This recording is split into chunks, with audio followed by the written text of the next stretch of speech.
Oh, hey, what's going on, everyone? It's TDubsKid, and in this video, I'm going to be showing you some awesome saddlebags for the TW200. Whoa, do you guys see that? Something's in there.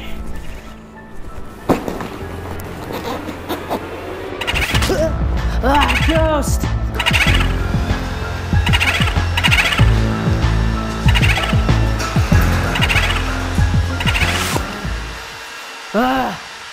Another one got away.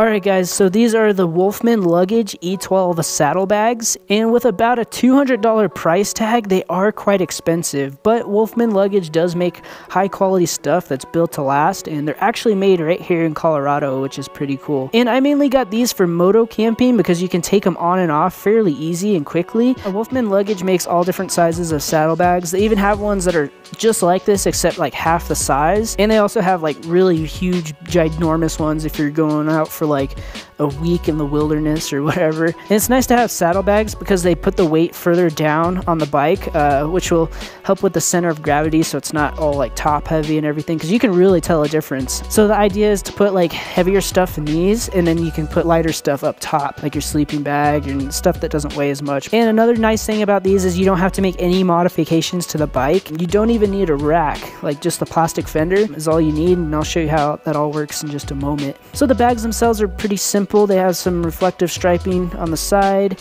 and a compression strap, and then they have these rings you can use to tie down other stuff. It almost becomes like a soft rack in a way, but these are really handy. And they just have a double zipper, and it opens about halfway around.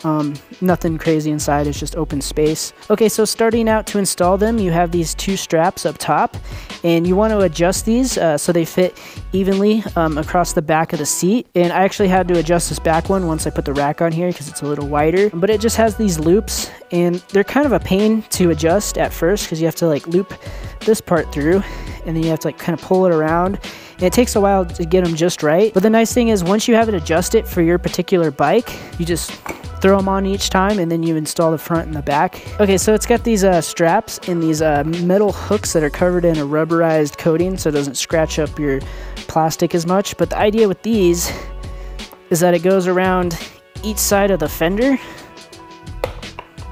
like that. And once you attach the front, you just use these to tighten it all down, and it just puts tension like on the fender since it's tapered, because it wants to pull it this way but it can't. And it seems like it's not like the best idea, but it actually works really well. Before I had the rack, that's the way I did it, and I honestly didn't have any issues with it. Maybe once in a while you'd have to like just make sure it's tightened down, but it really didn't loosen up much at all. But now that I have the rack, I just flip these upside down, then I stick each side on this part.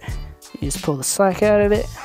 And that actually works super well once you tighten everything down. Okay, for the front you have two of these little loops, one in the front, one in the back, and the one in the front with the straps, make sure the front strap with this little thing is all the way at the top like that. And then take the strap and loop it around the passenger peg brackets, and then loop it through the back one.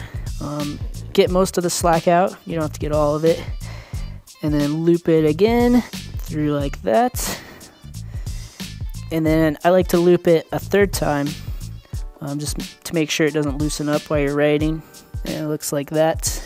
And also this back part will rest on the heat shield back here, so you want to make sure you have that on there. I haven't had any issues with it getting too hot. It stays pretty cool right there. So you take this and just take out all the slack. I wait until everything's on before I tighten it all down. And also I have this little clip on here. It actually didn't come with these. It really should have, especially at $200, because it has them on the side compression straps, but I'm not sure why they didn't just throw them on here. It's nice to put it on there so it doesn't flap around or anything. Alright, so the other side pretty much goes on exactly the same. And then you tighten everything down.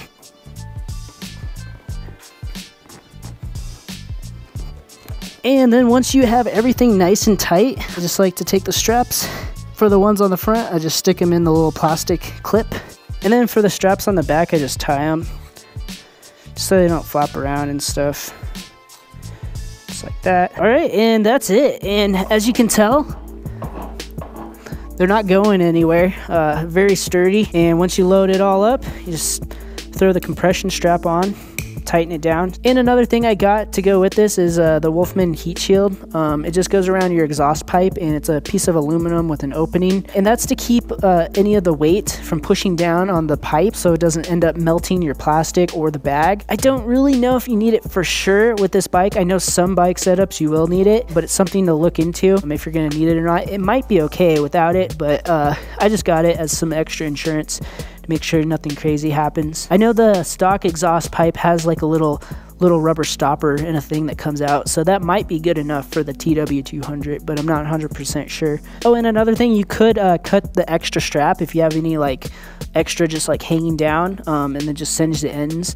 You can always replace these straps as well. So yeah, that's about it. I've actually used these on a bunch of camping adventures, and they work really well. It's definitely something I would recommend. They are a bit pricey, but it seems like something that's gonna hold up after a lot of use. And I've actually laid the bike down with these on here quite a few times, and you can't even tell. So they seem pretty durable, but I'll let you guys know if I have any issues with them in the future. One thing I will say is don't put anything like, you know, really breakable like camera gear and stuff like that in them. I usually keep that stuff in a tank bag because it's very well protected, but if you put that stuff in here, it could get crushed really easily. I usually just put like clothes, food, and you know, your normal like camping gear that's not going to get destroyed really easily. But anyways guys, I hope you found this video useful. I'll have some camping videos coming up soon, so stay tuned for those. And if you want to see more videos like this one, go ahead and hit that subscribe button, and I will see you guys later.